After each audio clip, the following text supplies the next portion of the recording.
ભગવાન પણ આપણી પ્રતીક્ષા કરે છે.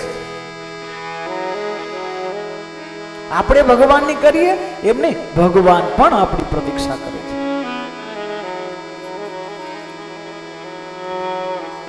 મહારાષ્ટ્રના એક સંત, જે પેલા સંત નહોતા, દાદુ દીનદયાળ, પોતાની એક દુકાન ચલાવતા હતા.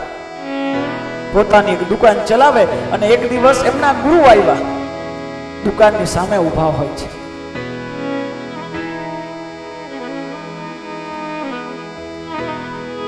ગુરુ મહારાજ સામે આવે છે, ધ્યાન નથી પડતું દાદુનું.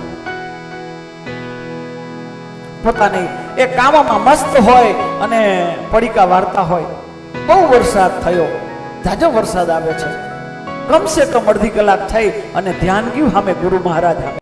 ગુરુ એટલે નથી બોલાવતા કે એના કામમાં છે, હમણાં હું બોલાવીશ તો એના કામમાં વિક્ષેપ પડશે, એટલે ગુરુ બોલાવતા નથી. ગુરુ ધ્યાન રાહ જોવે કે નવરો થાય પછી હું બોલાવું.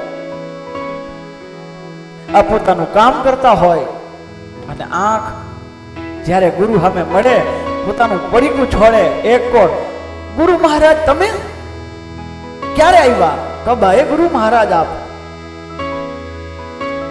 हे दादू, कम से कम आधा घंटा हो गया.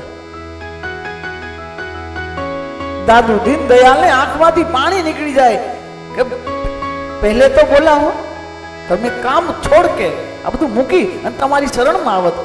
મારાથી ભૂલ થઈ ગઈ, અપરાધ થઈ ગયો, મુझे क्षमा કરે.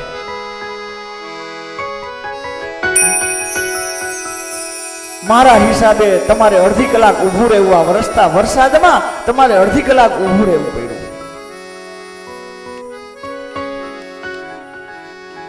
ગુરુ મહારાજ હસતા હસતા કહે છે કે હે દાદુ, એક તારો ગુરુ અડધી કલાક માત્ર તારી રાહ જોઈને ઊભો છે અને છતાંય જો તને આટલું રડવું આવે છે, છતાંય તું દુખી છો, તો વિચાર તો કર. હે દાદુ, તને ખબર નથી કે તારો ગુરુ તો અડધી કલાક જ ખાલી રાહ જોઈને ઊભો છે, પણ ભગવાન દ્વારકા વાળો તો યુગો યુગોથી ઊભો છે ભક્તોની રાહ જોઈને. હમણાં મારો ભગત આવશે, હમણાં મારો ભગત આવશે, ત્યારે એની પ્રતીક્ષા પૂરી થાય. ભગવાન પણ ઊભા છે પ્રતીક્ષામાં. આપણી પ્રતીક્ષા ભગવાન કરે. મૂર્તિમાં થઈને ઊભા છે, બેહતાય નથી, મૂર્તિ થઈ ઊભા છે પ્રતીક્ષામાં. હમણાં આવશે, હમણાં આવશે. જ્યારે આપણે જઈને ત્યારે એની તો પ્રતીક્ષા, આપણી તો પૂરી થાય, એની પણ પ્રતીક્ષા પૂરી થાય કે મારો ભગત આવ્યો છે.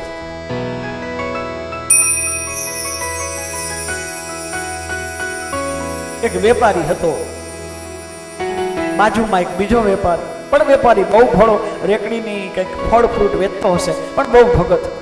ભગતને છેતરવા બહુ આવે લોકો, ભગતને બહુ છેતરે લોકો. એને ખબર નથી તમે ભગતને નથી છેતરતા, તમે છેતરાવ છો ભગત પાસે.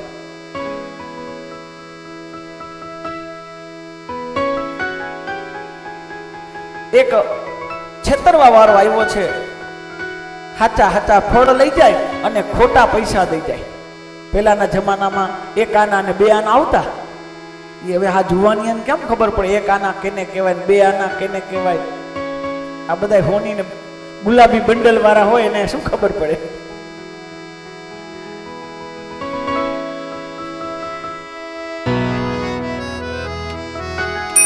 સિક્કા ખોટા આવતા.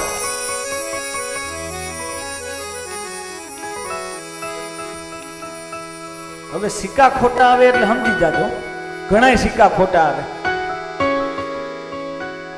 પણ બહુ સિક્કા ખોટા ન આવે, નોટું બહુ ખોટી આવે, બહુ નોટી ખોટી. અને આમાં એવું ગઢવી ભાઈ કે જેટલી મોટી નોટ નહીં પાછી ખોટી નોટ, જેટલી નોટું મોટી ને એટલી બધી ખોટી નોટું. હવે આમાં સમજવા વાળા સમજી જાય. એટલે ઓલો ખોટો સિક્કો આપે અને ફળ લઈ જાય. ઓલા ખોટા સિક્કા આમ જોવે, એના થડે અડાડે, માછી અડાડે અને ખાના મૂકી દે. પછી બાજુવાળાએ કીધું, એ મૂર્ખા, તું મૂર્ખો છો, તું ભગત છો, તને ખબર નથી તારી પાસે હાચા હાચા ફળ લઈ જાય છે અને ખોટા ખોટા રૂપિયા આપી જાય છે. બોલો કે હશે જે નસીબમાં છે એ. બીજે દિવસે આવે છે એ જ ક્રમ, એને ખબર છે એ જ વ્યક્તિ આવ્યો છે ને પાછું ખોટું લઈને આવ્યો, એટલે વળી પાછો એ સિક્કો લે છે, ઉપર દેખાડે, મસ્તક અડાડે અને ખાના મૂકી દે.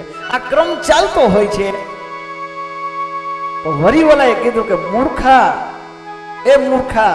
તઈ ઓલો હસતો હસતો બોલે છે કે મૂર્ખ નથી, મને પહેલે દિવસે જ ખબર છે કે આ ખોટું દઈ જાય ને સાચું લઈ જાય છે, આ સિક્કો ખોટો છે, ખોટો દઈ જાય છે, પણ તે હું શું કરું એની ઉપર તમને ધ્યાન નથી?